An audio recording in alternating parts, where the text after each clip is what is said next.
পাপ থেকে মুক্তি মানে আধ্যাত্মিক শুদ্ধতা ও ঈশ্বরের সাথে ঘনিষ্ঠ সম্পর্ক স্থাপন করা।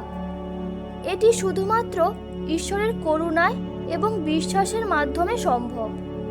বাইবেল শেখায় যে মানুষ জন্মগতভাবে পাপী এবং এই পাপের কারণে ঈশ্বর থেকে দূরে থাকে। কিন্তু ঈশ্বরের প্রেম ও করুণা এতটাই গভীর যে তিনি আমাদের মুক্তির জন্য ব্যবস্থা গ্রহণ করেছেন। যিশুর মাধ্যমে এই মুক্তি সম্ভব হয়েছে। যিশু তাঁর জীবন উৎসর্গ করেছেন মানবজাতির পাপের মুক্তির জন্য।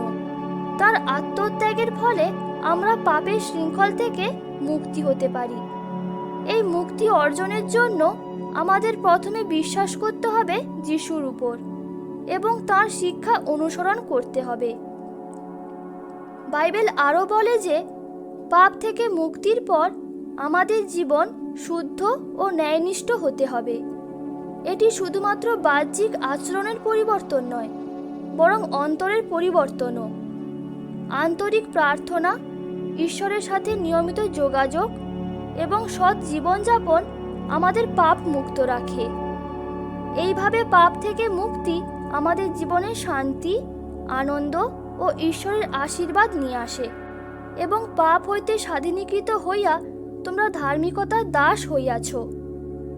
কিন্তু এখন পাপ হইতে স্বাধীনীকৃত হইয়া এবং ঈশ্বরের দাস হইয়া তোমরা পবিত্রতার জন্য ফল পাইতেছ এবং তাহার পরিণাম অনন্ত জীবন। অতএব এখন যাহারা খ্রিস্ট যিশুতে আছে তাহাদের প্রতি কোনো দণ্ডাজ্ঞা নাই, কেননা খ্রিস্ট যিশুতে জীবনের আত্মার যে ব্যবস্থা তাহা আমাকে পাপের ও মৃত্যুর ব্যবস্থা হইতে মুক্ত করিয়াছে। স্বাধীনতার নিমিত্তই খ্রিস্ট আমাদিগকে স্বাধীন করিয়াছেন। অতএব তোমরা স্থির থাকো এবং দাসত্ব জোয়ালিতে আর বদ্ধ হইও না। কারণ হে ভ্রাতৃগণ, তোমরা স্বাধীনতার জন্য আহুত হইয়াছ। কেবল দেখিও, সেই স্বাধীনতাকে মাংসের পক্ষে সুযোগ করিও না, বরং প্রেমের দ্বারা একজন অন্যের দাস হও। তিনি আমাদিগকে অন্ধকারের কর্তৃত্ব হইতে উদ্ধার করিয়া আপন প্রেমভূমি পুত্রের রাজ্যে আনয়ন করিয়াছেন। ইহাতেই আমরা মুক্তি, পাপের মোচন প্রাপ্ত হইয়াছি। অতএব তোমরা পৃথিবীস্থ আপন আপন অঙ্গ সকল মৃত্যুস্বাদ করো, যথা বেশ্যাগমন, অশুচিতা, মোহ, কু অভিলাষ এবং লোভ, এ তো প্রতিমা পূজা। একজন অন্যজনের কাছে মিথ্যা কথা কহিও না, কেননা তোমরা পুরাতন মনুষ্যকে তাহার ক্রিয়াশুদ্ধ বস্ত্রবৎ ত্যাগ করিয়াছ এবং সেই নতুন মনুষ্যকে পরিধান করিয়াছ, যে আপন সৃষ্টিকর্তার প্রতিমূর্তি অনুসারে তত্ত্বজ্ঞানের নিমিত্ত নূতনীকৃত হইতেছে। মনুষ্য যাহা সহ্য করিতে পারে তাহা ছাড়া অন্য পরীক্ষা তোমাদের প্রতি ঘটে নাই। আর ঈশ্বর বিশ্বাস্য, তিনি তোমাদের প্রতি তোমাদের শক্তির অতিরিক্ত পরীক্ষা ঘটিতে দিবেন না, বরং পরীক্ষার সঙ্গে সঙ্গে রক্ষার পথও করিয়া দিবেন, যেন তোমরা সহ্য করিতে পারো। আর প্রভুই সেই আত্মা, এবং যেখানে প্রভুর আত্মা সেইখানে স্বাধীনতা, যাহাতে আমরা তাহা রক্ত দ্বারা মুক্তি অর্থাৎ অপরাধ সকলের মোচন পাইয়াছি। ইহা তাহা সেই অনুগ্রহ ধন অনুসারে হইয়াছে, যেন তোমরা পূর্বকালীন আচরণ সম্বন্ধে সেই পুরাতন মনুষ্যকে ত্যাগ করো, যাহা প্রতারণার বিবিধ অভিলাষ মতে ভ্রষ্ট হইয়া পড়িতেছে, আর আপন আপন মনের ভাবে যেন ক্রমশ নবনীকৃত হও এবং সেই নতুন মনুষ্যকে পরিধান করো, যাহা সত্যের ধার্মিকতায় ও সাধুতায় ঈশ্বরের সাদৃশ্যে সৃষ্ট হইয়াছে। ভ্রাতৃগণ, আমি যে তাহা ধারিয়াছি আপনার বিষয় এমন বিচার করি না, কিন্তু একটি কাজ করি, পশ্চাৎস্থিত বিষয় সকল ভুলিয়া গিয়া সম্মুখস্থ বিষয়ের চেষ্টায় একাগ্র হইয়া লক্ষ্যের অভিমুখে দৌড়িতে দৌড়িতে আমি খ্রিস্ট যিশুতে ঈশ্বরের কৃত ঊর্ধ্বদিগস্থ আহ্বানের পণ পাইবার জন্য যত্ন করিতেছি।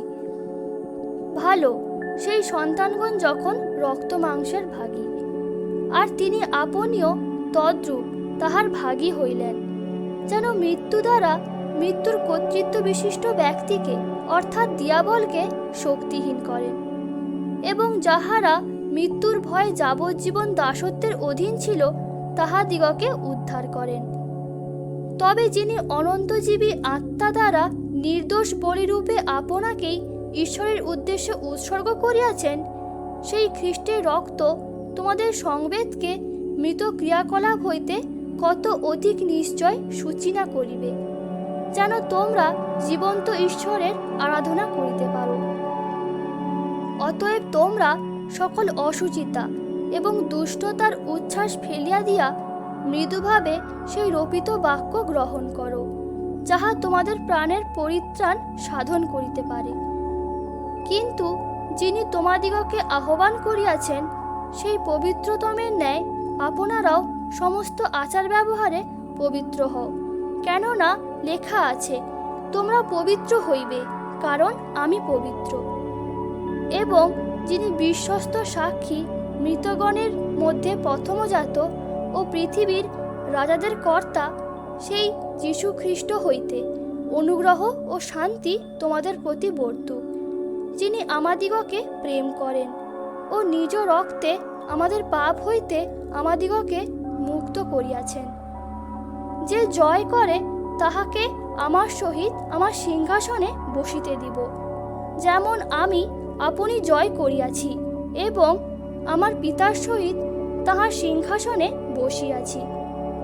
আর তাহারা এক নতুন গীত গান করেন, বলেন, তুমি ওই পুস্তক গ্রহণ করিবার ও তাহার মুদ্রা খুলিবার যোগ্য, কেননা তুমি হত হইয়াছ এবং আপনার রক্ত দ্বারা সমুদয় বংশ ও ভাষা ও জাতি ও লোকবৃন্দ হইতে ঈশ্বরের নিমিত্ত লোকদিগকে ক্রয় করিয়াছ। আমি তাহাকে বলিলাম, হে আমার প্রভু, তাহা আপনিই জানেন। তিনি আমাকে কহিলেন, ইহারা সেই লোক যাহারা সেই মহাক্লেশের মধ্য হইতে আসিয়াছে এবং মেষ শাবকের রক্তে আপন আপন বস্ত্র ধৌত করিয়াছে ও শুক্লবর্ণ করিয়াছে। এই জন্য ইহারা ঈশ্বরের সিংহাসনের সম্মুখে আছে এবং তাহারা দিবারাত্র তাহার মন্দিরে তাহার আরাধনা করে। আর যিনি সিংহাসনে বসিয়া আছেন, তিনি ইহাদের উপরে আপন তাম্বু বিস্তার করিবেন। আমেন।